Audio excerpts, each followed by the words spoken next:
Good evening. This is Rachel with Infused Meadow, and I'm making pork chops with collard greens tonight. I'm not going to do a video on that, and I'll tell you why. Um, okay, so if you're in the U.S., you can get collard greens pretty much any grocery store. They sell them. For those not in the U.S., like the U.K., for example, they have a grocery store called Sainsbury's that does sell, they call them greens instead of collard greens. Any of us that have grown them, we know that they're collard greens. Anyway, so what I did was last year whenever I harvested my garden, I blanched mine and then formed them into the balls and then put them into the freezer and then I vacuum sealed them. So because not everyone will have done that, and anybody that, for those that want to learn, they may have to go to the store and get fresh. I don't want to start you with frozen collard greens. So when I get a chance, I will go buy some collard greens just so I can, the next time we're going to have them, I can do them fresh. Well, as fresh as they come from the store anyways. Yeah, until, I'm growing some from the garden and then I'll pick and show you how to do all that. But it's not gardening season yet, so we can't go there yet. On the pork chops, I have them brining right now, which is just, easy. 2 cups of water with, I used a tablespoon of my harvested and dried rosemary. I used a tablespoon of my harvested and dried chopped up garlic. And I used 2 tablespoons of salt, about a teaspoon of black peppercorn, and I used about a tablespoon of my harvested and dried thyme leaves. And then I just put that on the stovetop only until my salt melted. And once it combined with the liquid, which it did not have to come to a boil. It does not have to do that. So once it come off the stove, I just set it here, let it cool off, and then I just put it in the refrigerator, put my pork chops into the container, and they're in there brining. So what I will do is come time for dinner, I will pull those out. I would not brine pork chops to, any more than like 3 hours. So I will pull those out. I'll rinse them off really, really well. And then I'll pat them dry. And then I'll put some olive oil or some lard or some tallow into my pan. And I'll cook those up on a low, even though I'll start on a medium high just to sear the outside. And then I'll turn it down to a medium low so I can finish cooking it. And then that way it should help prevent, drying out the meat. And this is the seasoning that generally I use. So the reason I'm going to do this video is because I will be using this. I've gotten to where I use this particular seasoning mix that I made up about 6.5 years ago. And I think it's absolutely delicious. I use this every week whenever I make my husband's breakfast burritos. And so he loves it in the eggs. It's not spicy. It is just a nice mix of seasonings. And it goes, so far, I've not found anything it doesn't go with. So, with all that said, we're going to get started, okay? So, I'm going to start with my sugar because it's the biggest thing and I can get this done and moved out of my way. So, there's going to be 2 ingredients that I will do a heaping ½ tablespoon with. And the sugar is the first one. I'm going to do a heaping ½ tablespoon because I need roughly 3/4 of a tablespoon. That's what I've found that works best in this recipe. And so I've lost my 3/4 tablespoon measure. I don't know how that happens, but it does. Okay, so these are harvested and dried bell peppers. They're like they're not powdered. So you want to go in the same, a heaping ½ tablespoon of your bell pepper. Alright, now I'm going to set that back there. And now we're going to start, I've tried to put these in order.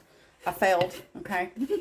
We're going to do 2.5 tablespoons of garlic powder. So this is another ½ tablespoon measure. So there's a half, 1, a half, 2, and a half. Now we want 2.5 tablespoons of black pepper. So half, 1, a half, 2, and a half.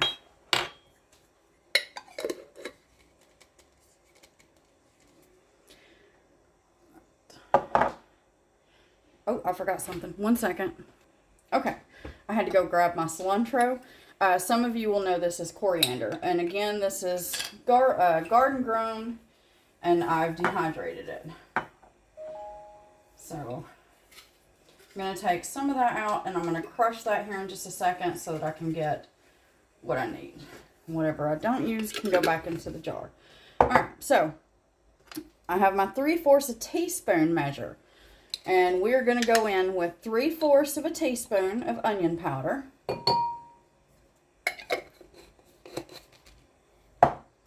3/4 a teaspoon of sage.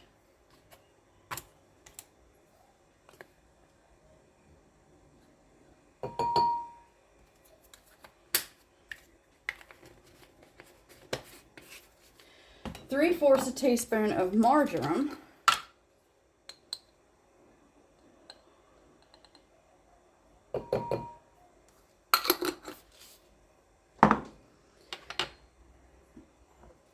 So you want to crush, okay, if you've dried your own cilantro or coriander, as some of you call it, just the leaves, cilantro, because we're not using the seeds, the coriander seeds. If you've dried your own, just make sure you kind of crush it. You don't want them to be, big chunky leaves. If you buy it at the store,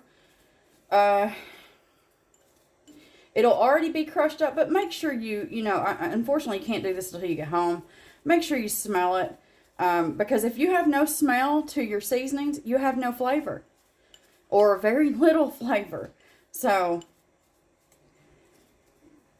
which will hurt, you'll be like, well, I don't have all the flavor I want out of this recipe, and unfortunately that will be why.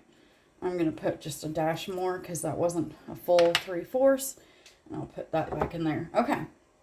And we are going to go in, because I forgot my half teaspoon. You want a half a teaspoon.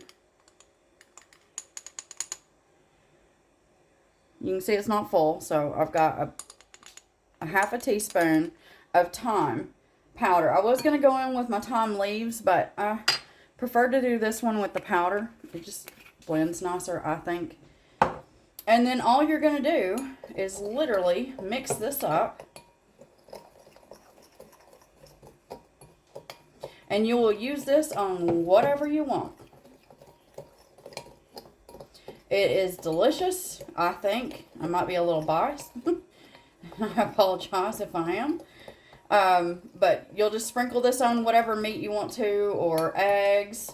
Especially, like I said, my husband loves this in the breakfast burritos. And so, there you go. Just use this where you want to. I did not add salt. So, this way you can control the salt that you add to whatever you want to add this to. Okay? I think that this is a very nice recipe. Hopefully you do as well. If you don't, then I'm sorry. It's not meant to be, a bad recipe here. And all you're going to do is put this in your jar. I've got mine labeled. And then just use it. As long as everything is nice and dry, this should last you, a couple of years. Just like anything else that you've home dried. And it's good and dry. You can also add yourself, we'll say about a teaspoon to 2 teaspoons of arrowroot powder if you need to. The reason I didn't is because when I grind my garlic and onion powder, I go ahead and I add the arrowroot powder to these so that they don't clump as much. And that's how they're free flowing because of that reason. I do shake these every day as well because, if you've home dried garlic and onion, then you know that it is very much prone to sticking. So there you go. This is just, I just call it garlic and bell pepper blend. So hopefully you make this, and, you know, I hope that you like it. It's really good on a lot of stuff. So, like I said, I hope you make it. I hope you like it. And if not, then you know, there's people out there everywhere that have different seasoning mixes. I don't think anyone will have this one particularly, but I'm sure you can find something. Anyway, I hope you have yourself a very wonderful day.